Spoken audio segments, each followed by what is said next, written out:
Welcome to the volunteer workshop. I've created this digital version of the volunteer workshop so that some of you who missed the volunteer workshop days, or if you still had questions about volunteering, hopefully this will clear some of those things up and you'll be ready for the marathon. Let's first talk about what's new about the volunteering process by talking about what the volunteer process used to be. You had to sign up beforehand by coming to the office or by going online, filling out a form, and they never really found out anything about DanceBlue or anything of that sort before they came to the marathon the day before and got their t-shirt and sort of met with one or two people. So our goal was to try to create a process that was similar to dancing, not quite as intense, but where you still, went through and experienced what it means to DanceBlue and helped out in the similar ways that dancers help out. So we changed a few things, including the fundraising. Our biggest goal at DanceBlue is actually fundraising for the kids. We try to raise, as much money as we can to support the clinic and to constantly be raising the bar and raising the level for next year and for the year after. So, your contributions not only helped us run the marathon more efficiently and smoothly, but it also helps the kids and the clinic so that they can afford to have treatment, so that they can afford to do research and take care of things to make these kids healthier and to make their disease hopefully non-existent. We've also added the opportunity to experience Carnival Hour. Each of you, as volunteers, will be invited to Carnival Hour, which is occurring at noon on Saturday, and it's at the concourse where you will check in to volunteer. So if you want to attend that, you're welcome to attend. It will be a great time to interact with dancers, to experience some of the student organizations who will have booths set up at Carnival Hour. So I really encourage you to attend this. It'll be a great experience and hopefully one that will make you, allow you to feel what our organization is about, and hopefully it'll, spark an interest in DanceBlue so that you will continue to be involved with us, whether that's dancing or being on committee or volunteering in the future. And also this workshop is aimed at allowing you to be more informed about what's going on at the marathon, what DanceBlue is about, and what you'll actually be doing at the marathon. So first we'll talk about Memorial Coliseum. When you arrive at the marathon, enter through the lobby like everyone else will be, guests, visitors, and dancers. You go up the left side ramp, and there'll be a volunteer check-in station on that concourse. You'll check in, get your t-shirt there, and then you'll be escorted by one of the volunteer committee to your various stations where you'll be working. So what will you be doing? There are three types of volunteers at the marathon, and sometimes there will be crossovers. So if you're doing food or bag check, you may be helping out and switching between those two depending on our needs at the time. So you really hopefully can get a good idea of what's going on behind the scenes at DanceBlue. But for food volunteers, we have 5 meals at the marathon, 11 p.m., 3 a.m., 7 a.m., 11 a.m., and 3 p.m. on Saturday. So during these 5 meals, we need people to help serve, help set up for the food hour, to help serve the meal, and to help clean up after the meal.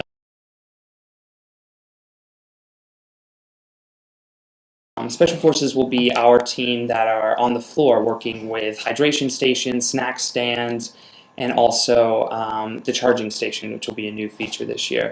So each of you, if you're working Special Forces, you'll be escorted to the front where you'll get a floor pass and then be designated to one of those 3 stations. At the hydration station, there'll be water and drinks available for dancers, and you can be helping to pass those out, filling ice, helping in various ways in that aspect. At the snack stand, same thing, just with snacks and food, making sure someone's manning that table and keeping everything organized. And then the charging station will have a procedure at the charging station there for you to follow, but basically it will help charge dancers' devices, mainly their cell phones, so that they can help spread the social media and get the word out about DanceBlue and still have a charged phone and things at the marathon.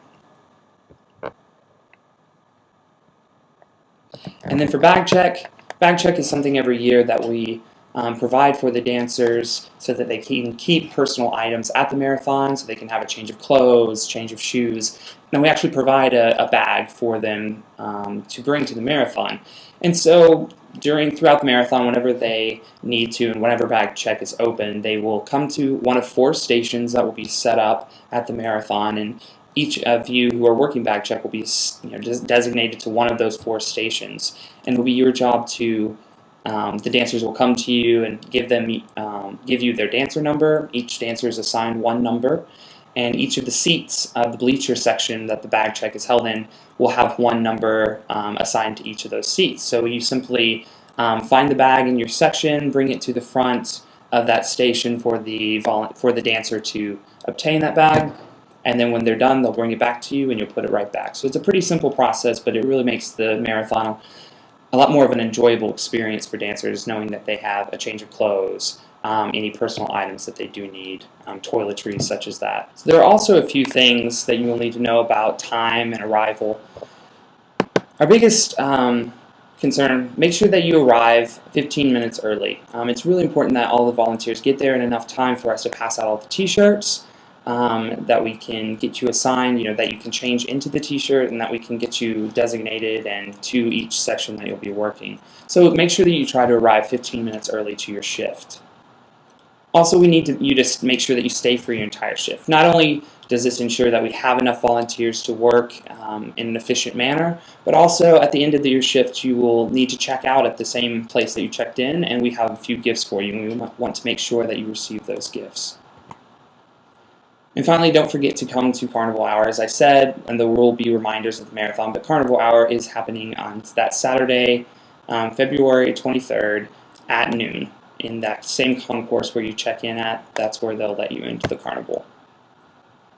Finally, there's a few do's and don'ts that I want to fill you guys in on. First, do's, make sure that you do arrive on time, focused and with a positive attitude. It really helps things run more efficiently if you guys are ready to go, on target, and if you're happy and positive and ready to be there and help us out. Make sure you work your entire shift, as I said.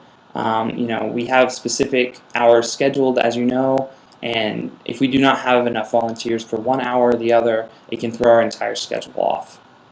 Also, make sure you help your fellow volunteers out. Many of them, may be confused about a certain thing that you're doing. If you know what's going on, make sure you fill them out and help them out if they're struggling with, carrying a bag, or if they don't know what to do at a specific time. And just as a personal note, make sure you smile. A lot of the dancers, especially in the later hours, will be having a pretty tough time standing on their feet for that long. They may not be in the best of moods, but if you're smiling and happy, it can really make their day that much better.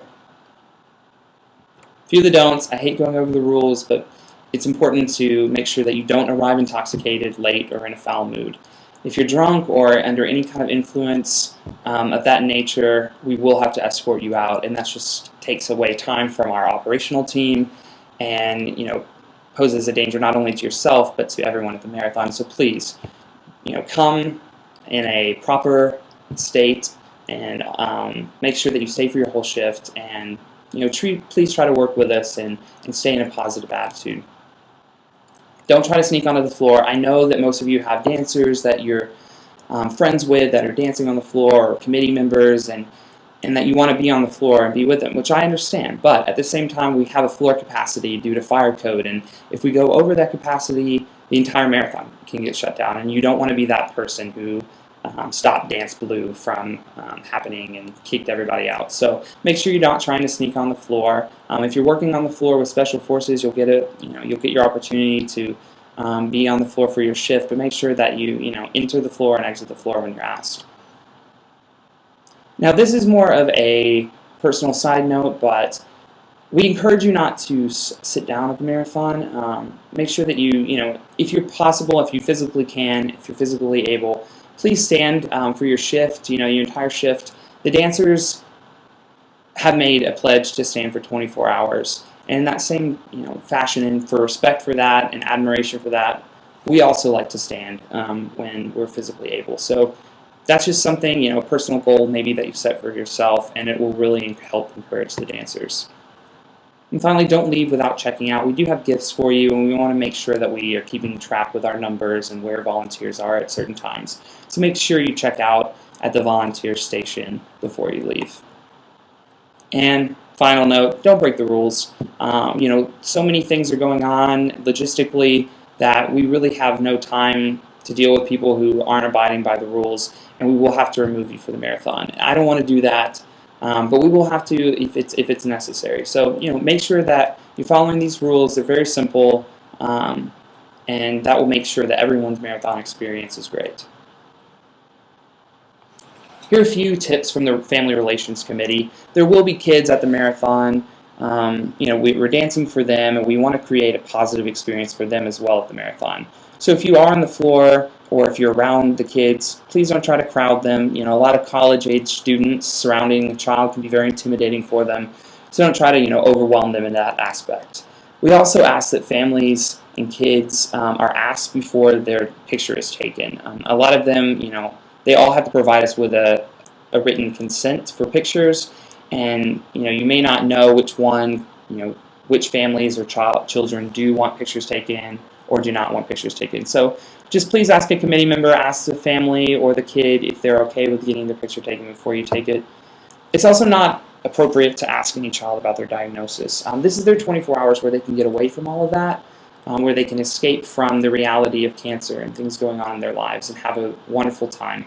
So we don't want to bring up anything about a diagnosis or about any cancer. And plus, there are also a lot of other kids there who are not being treated at the clinic, who are just regular kids who that can get into an awkward situation if you're talking about some diagnosis that they don't have. So please just try to steer away from that. Also be careful with playing with them. Many of them have internal ports that are like a permanent IV, and those can be damaged if you're roughhousing with them, so try not to do that. A lot of them love playing, running around, but be careful, look out for them, and make sure they're being safe, and be safe with them as well.